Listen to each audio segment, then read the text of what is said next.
आप सभी श्याम भक्तों को जय श्री श्याम।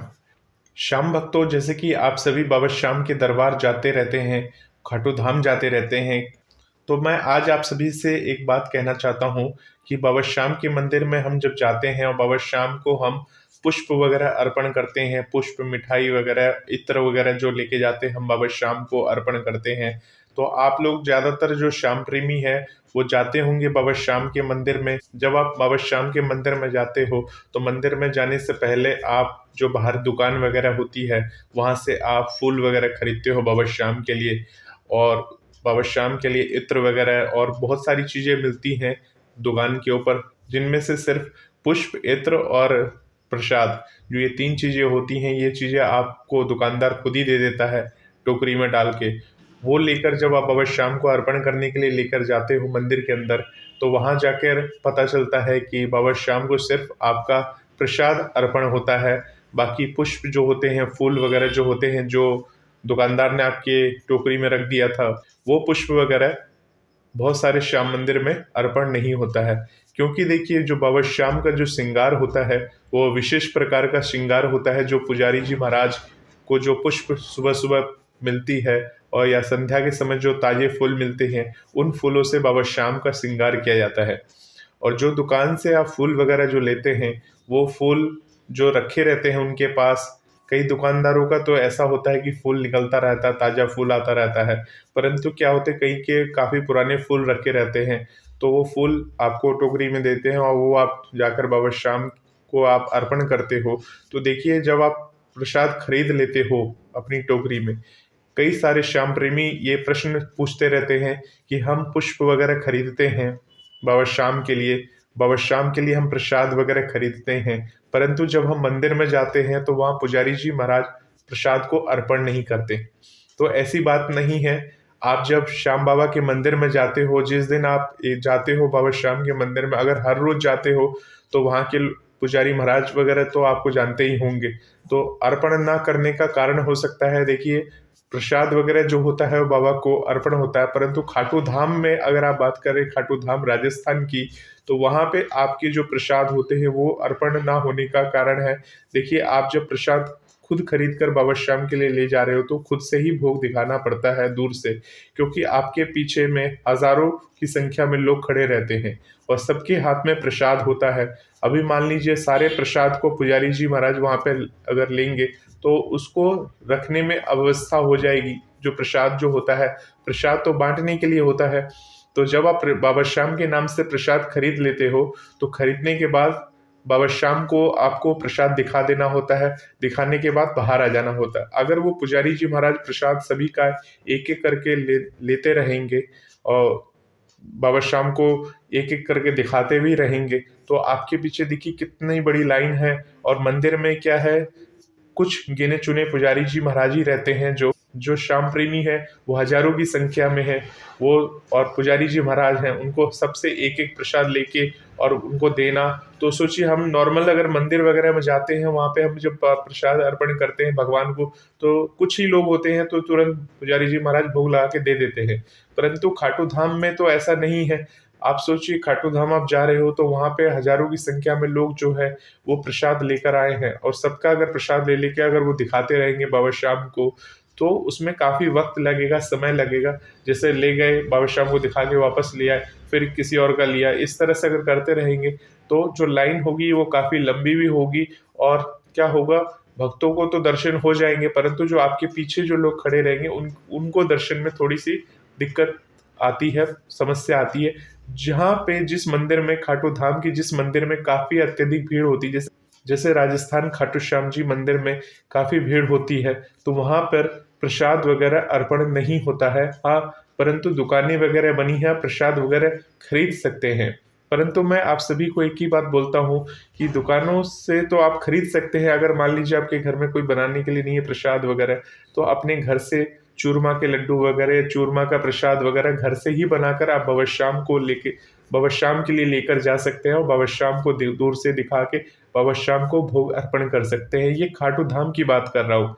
अब बात करता हूँ मैं, जो आपके आसपास जो श्याम बाबा के मंदिर होते हैं, जो श्याम बाबा के आसपास मंदिर होते हैं, उसमें भी देखिए आप जाते हैं बाबा श्याम के लिए प्रसाद वगैरह बनाकर, तो वो दिन जो होता है, एकादशी का दिन या कोई छुट्टी वाले दिन आप जाते हो, या आप उस समय गए जिस समय आरती का समय होता है बाबा श्याम का, आप प्रसाद लेकर गए, तो बहुत सारे लोग एक साथ इकट्ठे हो जाते हैं आरती वगैरह करने के लिए।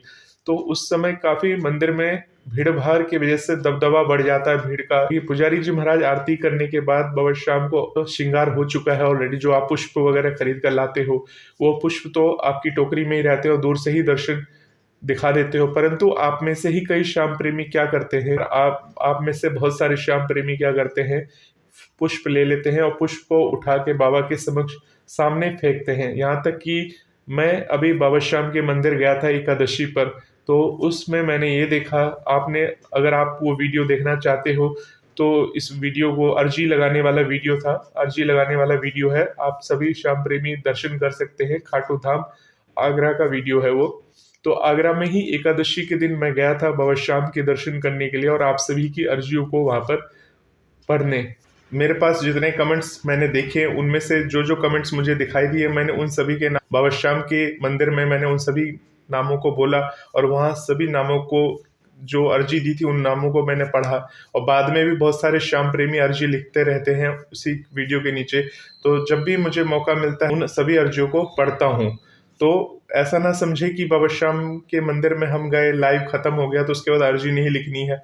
अर्जी अगर आप लिखते हैं तो देखिए, हम लोग क्या है वो अर्जियों को देखते रहते हैं, उनमें से जो जो अर्जी होती है, अब देखिए अगर मैंने आपकी अर्जी नहीं पढ़ी मान लीजिए, परंतु हमारे साथ जो जुड़े हुए हैं हमारे परिवार में, उनमें से बहुत सारे श्याम प्रेमी आपकी अर्जियों को पढ़ते होंगे, देखते होंगे कि किसकी क्या प्रॉब्लम है, किसकी क्या दिक्कतें हैं, वो सब पढ़ते होंगे। अगर एक भी श्याम प्रेमी ने आपकी अर्जी पढ़ ली तो बाबा श्याम तक आपकी सीधी अर्जी जाती है। अगर वो श्याम प्रेमी सच्चा होगा और बाबा श्याम की भक्ति में लीन होगा, अगर वो अर्जी को देख रहा है, पढ़ रहा है, तो आपकी अर्जी बाबा श्याम तक सीधी पहुंचती है। तो मैं कोशिश करता हूँ ज़्यादा से ज़्यादा आपकी अर्जियों को देखने के लिए, ज़्यादा से ज़्यादा आपकी अर्जियों को पढ़ने के लिए। तो मैं बात कर रहा था, देखिए जैसे कि आप पुष्प लेकर जाते हो और बाबा श्याम को पुजारी जी महाराज आकर आप पुष्प वगैरह नहीं चढ़ाते, तो दूर से ही कई लोग क्या करते हैं, बाबा श्याम सामने बैठे हैं तो दूर से ही गेंदे का जो फूल आता है उस फूल को लेके ऐसे फेंकते हैं कि बाबा श्याम के श्रृंगार तक जाके वो फूल गिरता है। मतलब जो बाबा श्याम श्रृंगार में बैठे हैं उन श्रृंगार पर जाकर वो फूल गिरता है। अगर वो फूल वहां तक ना भी गिरे तो वो फूल क्या होता है, मंदिर के जो प्रांगण जो हिस्सा है बाबा का, जो गर्भगृह है, वहां पर जाके गिर जाता है वो फूल। अब वो फूल गिरने के बाद क्या होता है कि पुजारी जी महाराज वहां से जाते रहते हैं, आते रहते हैं, और कई भक्तजन जो मंदिर के जो संस्थापक वगैरह होते हैं वो लोग भी आते जाते रहते हैं, तो उनके पैरों के नीचे वो पुष्प आता है, जिसके कारण से एक फूल का अनादर होता है। देखिए पुष्प जो है पैरों के नीचे नहीं आना चाहिए। जो आप पुष्प चढ़ा रहे हो वो तो बाबा श्याम के ऊपर चढ़ाना है, श्रृंगार करना है, भगवान के ऊपर अर्पण किया जाता है, ना कि रास्ते में। देखिए रास्ते में जब हम नेता वगैरह किसी का स्वागत करते हैं तो उसके लिए अलग फूल होता है, उनके ऊपर अलग डाला जाता है। कीर्तन वगैरह होता है तो अलग फूल डाला जाता है, जिसमें भजन गायक वगैरह नाचते गाते हैं, फूल वगैरह पड़े रहते हैं नीचे, उसके ऊपर पैर दे के वो चलते। तो देखिए उस समय जो कीर्तन का माहौल होता है उनके लिए अलग से वो किया जाता है, वो फूल उनके हिसाब से लाया जाता है कि आपने ये बोल के लाए कि कीर्तन में वो चढ़ाना है आपको फूल, ठीक है। किसी के लिए लाते, जो भजन गायक जब भजन गाते हैं तो उनके अंदर देखिए जब भजन गाते गाते वो भाव में चले जाते हैं, भक्ति में डूब जाते हैं, तो बाबा श्याम की वो कृपा होती है, बाबा श्याम का वो माहौल होता है, जब उनके मुंह से वो सारी बातें निकलती हैं जो बाबा श्याम उनसे बुलवाना चाहते हैं। आज मैं ही आपको अपने वीडियो के जरिए आपको तरह तरह की बातें बताता हूँ, तरह तरह की बाबा श्याम की मूर्ति को कैसे आपको घर में रखनी चाहिए, बहुत सारी चीज़ें हैं। तो बहुत सारे पॉजिटिव जो श्याम प्रेमी हैं, जो एकदम सकारात्मक विचार रखते हैं, सोच रहते हैं, वो तो मेरी बातों को समझते हैं और अमल करते हैं, तो बाबा श्याम की कृपा भी उन पे एक ना एक दिन बरसती है।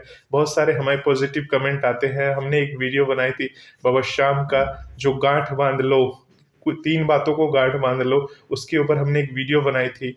तो सोचिए मात्र 2 महीने में 4 लाख से ज़्यादा लोगों ने उस वीडियो को देखा, और बहुत सारे श्याम प्रेमियों ने अगर वैसा ही किया और उनके साथ बहुत पॉजिटिव बाबा श्याम की कृपा मिल रही है, इतनी कृपा मिल रही है बाबा श्याम को, ये आप समझ नहीं सकते। वो जो 3 बातें थी वो श्याम चालीसा में दी गई बातें थी और उसको मैंने एक्सप्लेनेशन किया था उस वीडियो में। अगर आप उस वीडियो को देखना चाहते हैं तो उसका लिंक मैं कोशिश करूंगा डिस्क्रिप्शन बॉक्स में डाल दूं। अगर मैं भूल जाऊं तो आप इसी चैनल पर जाके आप उस वीडियो को भी देख सकते हैं।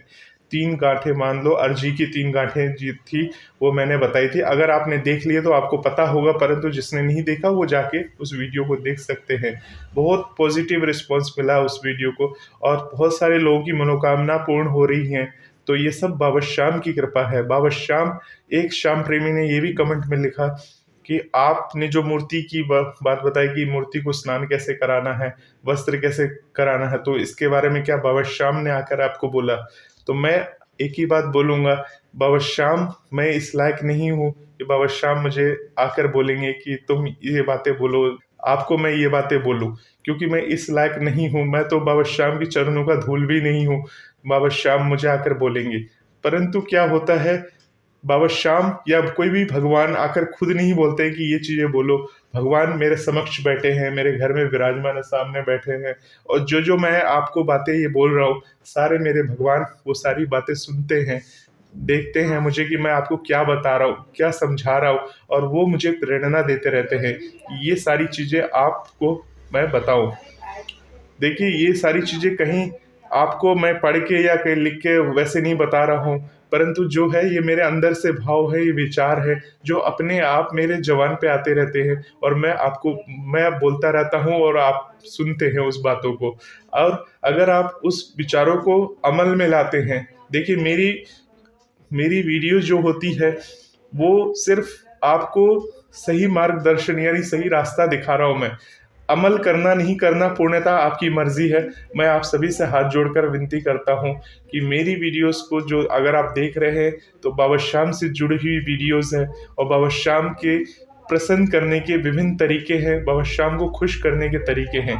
अगर आप उसमें से इस तरह से करते हो तो बाबा की परम कृपा आपके ऊपर बरसेगी, क्योंकि हम अज्ञानी है। देखिए, मैं बाबा श्याम की सिर्फ गुणगान करता हूँ, बाबा श्याम को प्रसन्न करने के लिए तरीके बताता हूँ। एक श्याम प्रेमी ने तो ये भी लिखा कि आप तो डराने वाली बातें करते हो, डराने वाली बातें। देखिए, मेरी कौन सी वीडियो ऐसी है जिसमें आपको डर लग रहा होगा? आप भी तो देख रहे हैं मेरी वीडियो, आपको क्या मेरी बातों से डर लग रहा है, या मेरा चेहरा इतना भयानक है कि मेरे चेहरे से देख के डर लग रहा है?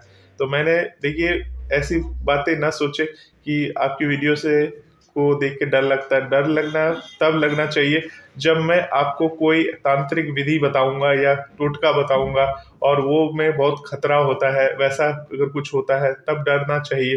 देखिए, बाबा श्याम की बातें बताता हूँ, बाबा श्याम की बातें करने के लिए कहता हूँ, तो उन बातों को सोच के क्यों डरना? ये तो डर जब लगता है जब आपको पता है कि आप जो मैं बातें आपको जो बता रहा हूँ आप उसके विपरीत कर रहे हो, आप उसके अपोजिट कर रहे हो बिल्कुल।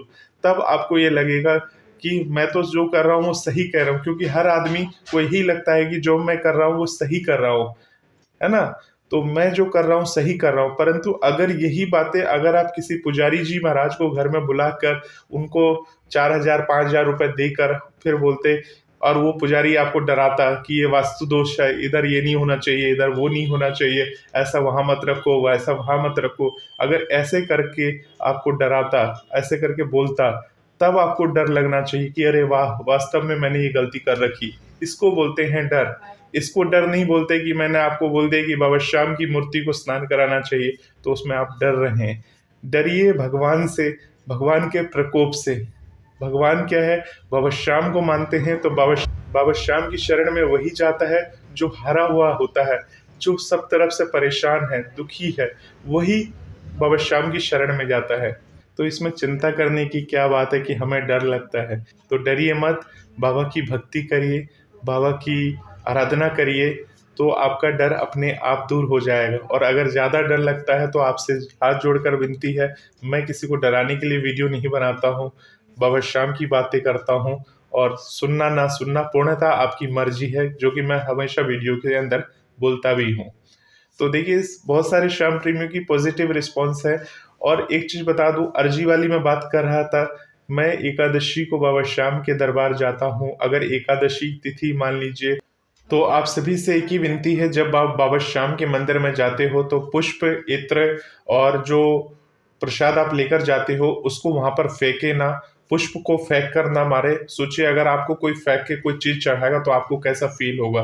तो भगवान को कभी भी फेंक के ना मारे। भगवान की कभी गेट पे या दरवाजे के ऊपर प्रसाद वगैरह ना चढ़ाए, इत्र वगैरह नहीं चढ़ाना चाहिए, क्योंकि पुजारी जी महाराज वहां से निकलते हैं, इनके पाँव में लगता है। तो उसमें इत्र का, देखिए, जब पाँव में इत्र छूलता है तो वो अपमान की बात होती है। अगर मान लीजिए प्रसाद आपके हाथ से गिर रहा है, आपने मान लीजिए कुछ इस टाइप के प्रसाद लिए जो आपके हाथ से उड़ के नीचे गिर गए या गलती से नीचे गिर गए, और फिर आपने उसको उठाया भी नहीं, तो वहां बाकी श्याम प्रेमी आ रहे हैं, उन्होंने देखा नहीं, उनके प्रसाद के ऊपर से पाँव देके निकल गए। तो ये सब बाबा श्याम की पूजा जो आप भक्ति कर रहे हैं, जिनके प्रसाद गिरी है और जिनकी पाँव पड़ी है प्रसाद पे, उन दोनों को ही पाप लगता है। तो ऐसे ऐसे छोटे छोटे कारण होते हैं जिससे बाबा श्याम की पूर्णतः कृपा नहीं आ पाती है। और फिर जब आप अर्जी लगाते हो और आपकी अर्जी पूरी नहीं होते हैं, तब आप बोलते हैं कि हमने इस विधि से अर्जी लगाई और बाबा श्याम ने हमारी बातें ना सुनी। फिर आप बाबा श्याम को दोष देते हो कि बाबा श्याम के दरबार में हमारी अर्जी पूरी नहीं हुई। तो देखिए, छोटी छोटी बातें हैं, उसे हमें विशेष ध्यान रखना है।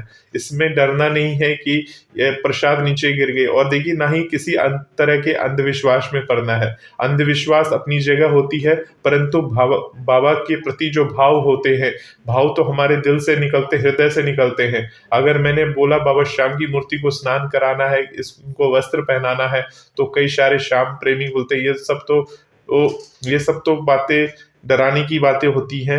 बस बाबा श्याम को मन से याद कर लो, भाव से याद कर लो। देखिए, याद तो हम मन से करते ही रहते हैं, फिर मंदिर बनाने की क्या जरूरत है बाबा श्याम की? मंदिर जाने की क्यों जरूरत है?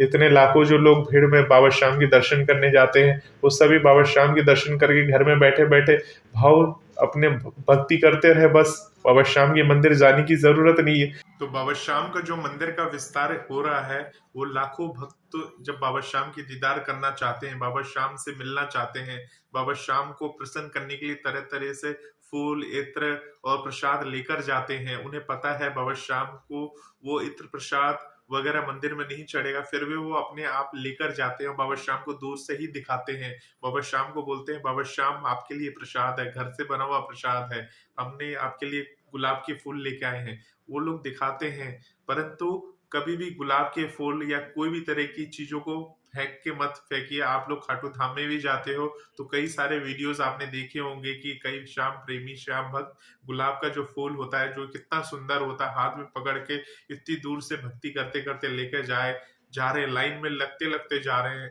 वहां तक तो बड़े संभाल के रखते हैं। और जब बाबा श्याम को दिखा देते हैं और जब उनको लगता है कि आप बस आप दर्शन करके आगे होने वाले हैं, वो फूल को लेके ऐसे करके फेंकते हैं बाबा की तरफ, और वो फूल जाके अटक जाता है। जो बाबा श्याम का जो दरबार का ऊपर वाला हिस्सा, वहां जाकर अटक जाता है। अगर नहीं अटका तो नीचे गिरेगा, कहीं ना कहीं किसी जगह गिरेगा। तो ये इस तरह से फेंकिए मत किसी भी तरह की चीजों को। बाबा श्याम की चीजें जो भी आपको मिल रही है, अपने हाथ में रखिए, सम्मान के साथ उसको अर्पण करिए बाबा श्याम को। और अगर आपको फूल वहां पे चढ़ाने का मौका नहीं मिल रहा है, तो दर्शन जब आप कर लेते हैं तो गुलाब का फूल बाबा को आपने दिखा दिया, दिखाने के बाद आप उस लाइन से बाहर आ जाइए। बाहर आने के बाद जहां आप श्याम कुंड वगैरह है वहां पर जाएंगे। जो श्याम बाबा का जो कुंड वगैरह है, वहां पर श्याम बाबा की मूर्ति वगैरह रहती है, या श्याम कुंड है, वहां पर बाबा श्याम को वो पुष्प अर्पण कर दीजिए, लगा दीजिए, किसी पेड़ के पास लगा दीजिए। बाबा की कृपा आपके ऊपर बनी रहेगी। फेंकिए मत फूल को। कितना सुंदर पुष्प होता है जो आप हाथ में खरीदते हैं। गुलाब का जो कली होता है, पुष्प होता है, वो तो कली है ना, खिला भी नहीं है, कली बन के है, जो बाबा श्याम को अर्पण कर रहे हैं। बाबा श्याम ने उसको आपका स्वीकार कर लिया है। अब स्वीकार करने के बाद दो कली के पत्ते आप चाहो तो तोड़ के अपने पास रख लो, अपने पास रख लो कि बाबा का ये आशीर्वाद समझ के रख लो। और नहीं तो जो पुष्प होता है, उस पुष्प को कहीं पे अर्पण कर दो। किसी जगह बाहर निकलने के बाद बहुत सारी जगह होती है जहां आप अर्पण कर सकते हो। अच्छी जगह, शुद्ध जगह, बाबा श्याम का अगर कोई आपको फोटो या तस्वीर दिखे जहां पर, वहां अर्पण कर सकते हो। और भी मंदिरें होती हैं बाबा श्याम की जगह जगह, वहां जाकर आप अर्पण कर सकते हो। मैंने एक चीज और देखी है, बाबा श्याम की मंदिर में इतनी भीड़ होती है, परंतु हमारे आसपास जो मंदिर बने होते वो बिल्कुल सुनसान खाली रहता है। देखिए, वो मंदिर में जो बाबा श्याम की प्रतिमा वगैरह या किसी भी देवी देवता की प्रतिमा विराजमान है, तो पूरी प्राण प्रतिष्ठा के साथ विराजमान की होगी वहां पर। पूरी प्राण प्रतिष्ठा के साथ उस प्रतिमा को वहां पे विराजमान की गई होगी। तो ऐसा नहीं है कि आप उस मंदिर में नहीं जा रहे हो, ज्यादा भीड़ नहीं है, वो नहीं है, तो ऐसा बात नहीं है। भगवान की कृपा कौन सी जगह से आएगी, कैसे आएगी, कोई नहीं जानता। तो इसलिए आपके अगर आसपास में बाबा श्याम का मंदिर हो या नहीं है बाबा श्याम का मंदिर, तो श्री कृष्ण भगवान का मंदिर है, आप वहां जाकर भी अपना माथा टेक सकते हैं और उनसे हाथ जोड़ के प्रार्थना कर सकते हैं। और जब भी आपको समय मिले तो आप जो है खाटू धाम राजस्थान जब मंदिर खुलेगा, और यदि मंदिर खुल गया है, तो बाबा श्याम के जाके दर्शन आप कर सकते हैं। आप सभी बाबा श्याम से अपनी अर्जी लगा सकते हैं, बाबा श्याम को ध्यान रख सकते हैं। ठीक है, इसी तरह से वीडियोस को देखते रहिए। बाबा श्याम की और भी तरह की बातें मैं आपके समक्ष लाता रहूंगा। ये सब बाबा की कृपा है जो मैं आपको बता रहा हूँ। और बाबा श्याम से अर्जी कैसे मांगेंगे, बाबा श्याम की 3 बातें कौन सी है, वो सारी बातें मैंने इस वीडियो चैनल पे बताई हुई है। आप जाकर उस वीडियो को देख लीजिए अगर नहीं देखे हैं। और एक चीज और आपको बता दूं, प्रत्येक एकादशी को मैं मंदिर जाता हूं, पर एकादशी एक दिन पहले भी लग जाती है। तो जिस स्थिति में पहले दिन लगेगी, तो जरूरी नहीं कि आज पूरा दिन एकादशी है, तो एकादशी तिथि एक दिन पहले भी लगती है किसी किसी महीने में। तो जब एक दिन पहले लग जाएगी एकादशी, तो मैं भीड़ भीड़ से बचने के लिए मैं एक दिन पहले भी कभी कभी एकादशी के दिन चला जाता हूँ बाबा श्याम के मंदिर, और जाके बाबा श्याम के समक्ष दीदार करता हूँ, वो बाबा श्याम से प्रार्थना भी करता हूँ। तो अगर आप सभी श्याम प्रेमियों को मुझसे जुड़े रहना है, अगर आप सभी श्याम प्रेमियों को बाबा श्याम के समक्ष कुछ अर्जी देनी है या बाबा श्याम से कुछ कहना है, तो आप वीडियो के नीचे कमेंट बॉक्स में अपनी अर्जी या जो भी भक्ति की जो भी आपकी ख्वाहिश है, जो भी आप बोलना चाह रहे हैं, वो आप वहां पर लिख दीजिए। अगर मैंने आपका वहां जा अगर मैं मंदिर गया तो वहां जाकर आपको आपकी अर्जी को जरूर पढ़ूंगा। परंतु ये जो अर्जी वाला जो होता है वीडियोस लाइव, जब मैं टाइम देता हूँ उस टाइम में आप सभी को जुड़ना भी चाहिए, क्योंकि मैं लाइव वीडियो बाबा श्याम के दरबार से दिखाता हूँ। देखिए, वो जो लाइव मैं करता हूँ, वो मेरा कोई ऐसा नहीं है कि मैं फोटोग्राफर हूँ या कैमरामैन है। जैसा मेरे पास एक छोटा सा मोबाइल है, उस मोबाइल से मैं बाबा श्याम के दर्शन आप सभी को कराता हूँ। और आप सभी को उस समय जुड़ना भी चाहिए, क्योंकि जो मंदिर में जाने के लोग कितनी कितनी दूर से आते हैं, धक्के खाकर आते हैं, उस मंदिर में जाकर मैं आपको दर्शन करा रहा हूँ। और देखिए, जो मैंने अभी आपको ये बातें बोली है कि पुष्प वगैरह फेंक के नहीं मारना चाहिए, वहां पर बाबा श्याम को जो पुष्प वगैरह है फेंकना नहीं चाहिए। वहां पर फेंकना मतलब जब आप फेंक रहे हैं, बाबा के समक्ष फेंक रहे हैं, तो उसको एक तरह से फेंक कर मारना ही बोला जाता है। इस तरह से आपको मत करिए। देखिए, इस पर पुजारी जी कितने क्रोधित भी हो गए थे। कई श्याम भक्तों को तो उन्होंने ये भी कह दिया था कि उन्हें समझ नहीं है, अकल नहीं है, इस तरह की हरकतें कर रहे हैं। तो ये वीडियो मैंने लाइव की थी, उस वीडियो में शायद रिकॉर्डिंग हो गई होगी, आप जाके उस वीडियो को चेक कर लीजिए एक बार, और वहां बाबा श्याम के दर्शन भी करिए। और लोग कैसे कैसे होते हैं जो पुष्प फेंकते हैं, इधर फेंकते हैं, जब पुजारी जी महाराज सामने समझा रहे हैं फिर भी वही काम वो कर रहे हैं। तो ऐसे भी श्याम प्रेमी हैं जो समझते नहीं है बातों को, वो सोचते नहीं पुजारी जी बेवकूफ हैं जो उनको बातें बोल रहे हैं। इस तरह की बातें न सोचे। अगर वो मना कर रहे हैं तो उन बातों को सुनिए, क्योंकि भगवान की सेवा करते हैं, वो भगवान की शरण में रहते हैं, तो वो भगवान की उन पे विशेष कृपा होती है। अगर आप उनकी बातें न सुनेंगे, उनके ऊपर अपना गुस्सा निकालेंगे, चिड़चिड़ापन दिखाएंगे, तो ये बाबा श्याम को अच्छा नहीं लगेगा। और जो कृपा लेने के लिए आए हैं, हो सकता है वो कृपा ना होकर आपके ऊपर कोई और बात आ जाए। तो इस तरह से बातों से बचिए। बाबा श्याम के दर्शन करने आए हैं तो बाबा श्याम के दर्शन करिए, मर्यादा में रहिए, मर्यादित रहिए। मैं भी आप सभी श्याम प्रेमियों को ही बोलता हूँ कि मैं जब जाता हूँ तो मैं बाबा श्याम के समक्ष जाता हूँ, और बाबा श्याम के दरबार में अगर भीड़ नहीं है तो अंदर से आपको वीडियो बना के दिखा देता हूँ। परंतु ज्यादा अत्यधिक भीड़ है तो मैं खुद ही बाहर आ जाता हूँ। बाहर से ही मैं दर्शन इसलिए कराता हूँ ताकि आप सभी को दर्शन सही से हो जाए, ज्यादा देर तक हो जाए। मैं कोशिश करता हूँ, देखिए, मैं जो लाइव है ज्यादा से ज्यादा 15 से 20 मिनट करने के लिए सोच के जाता हूँ, परंतु वो आधा घंटे के ऊपर का लाइव हो जाता है, क्योंकि काफी सारे श्याम प्रेमी जुड़ते नहीं है। और बाद में बोलते बाबा श्याम के दर्शन कराइए। जब मैं दर्शन कराता हूँ तब नहीं जुड़ते हैं, और जब लाइव खत्म करने की बात आती है तब बोलते हैं बाबा श्याम के दर्शन कराइए। तो मैं दर्शन जरूर कराता हूँ। मैं ऐसा नहीं है कि आपकी कोई बात को टालता हूँ। अगर आपने बोला तो मैं दर्शन जरूर कराता हूँ उस समय। तो आप सभी को भी मेरा साथ देना चाहिए, और उस समय आप सभी को भी कोऑपरेट करना चाहिए। जब टाइम आपको पता है कि इस टाइम में दर्शन होने वाले हैं बाबा के, तो उस समय जुड़े रहना चाहिए और लास्ट तक जुड़े रहिए। ऐसा नहीं कि एक बार जुड़ गए, दर्शन कर लिए, मैंने अर्जी पढ़ दी, बस निकल गए ऊपर। इस तरह से मत करिएगा। जब तक बाबा श्याम के दर्शन, मैं भी तो भीड़ में खड़े होके आपको दर्शन कराने ही आया हूँ। आपको बाबा के समक्ष आपकी अर्जी पढ़ने आया हूँ।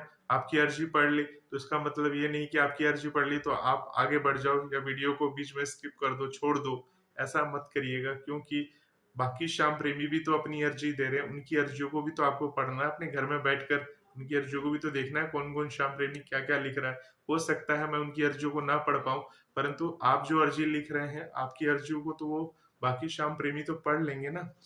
तो इसलिए अपनी अर्जियों को जब वीडियो लाइव चल रहा होता है तब आप नीचे लिख सकते हैं, और जब वीडियो लाइव खत्म हो जाता है, मंगल हो जाता है, तब भी आप अपनी अर्जियों को दे सकते हैं। जब मैं घर में वीडियो नहीं बनाता हूँ या कोई विशेष प्रकार से फ्री रहता हूँ तो आप सभी की अर्जियों को मैं देखता हूँ, और जो अर्जी मेरे समक्ष आती है मैं उसको पढ़ता भी हूँ और उनको रिप्लाई करने की कोशिश भी करता हूँ। परंतु बहुत सारे श्याम प्रेमियों की मैं रिप्लाई नहीं कर पाता हूँ, तो बाबा श्याम से यही प्रार्थना है, जो श्याम प्रेमी तकलीफ में या किसी भी कारण से परेशान है, उसकी बाबा श्याम उनकी अर्जियों को पूरी करे। जिन्होंने इस भजन मंत्र शक्ति के द्वारा अपनी अर्जियां दी हैं, उनके ऊपर बाबा श्याम की विशेष कृपा बनेगी। परंतु आप सब निस्वार्थ रहकर और बाबा श्याम की जो 3 बातें हैं उनको ध्यान में रखकर भगवान की भक्ति करिए, तो भगवान आपके ऊपर अपनी कृपा करेगी। वो जो 3 बातें हैं वो मैंने गांठ बांध लो की जो वीडियो बनाई थी उसमें ऑलरेडी बताई हुई है। डिस्क्रिप्शन बॉक्स में आप देख लीजिए, अगर यहाँ ना मिले तो वीडियो को स्क्रॉल करके आप चेक कर सकते हो, आपको इसी चैनल पर वो वीडियो मिल जाएगी। तो बहुत बहुत धन्यवाद आपको इस वीडियो को देखने के लिए। थोड़ा वीडियो ज्यादा लंबा हो गया, इसके लिए मैं क्षमा प्रार्थी हूँ आप सभी से। इसी के साथ चैनल पर बने रहिए। आप सभी श्याम भक्तों को मेरा जय श्री श्याम।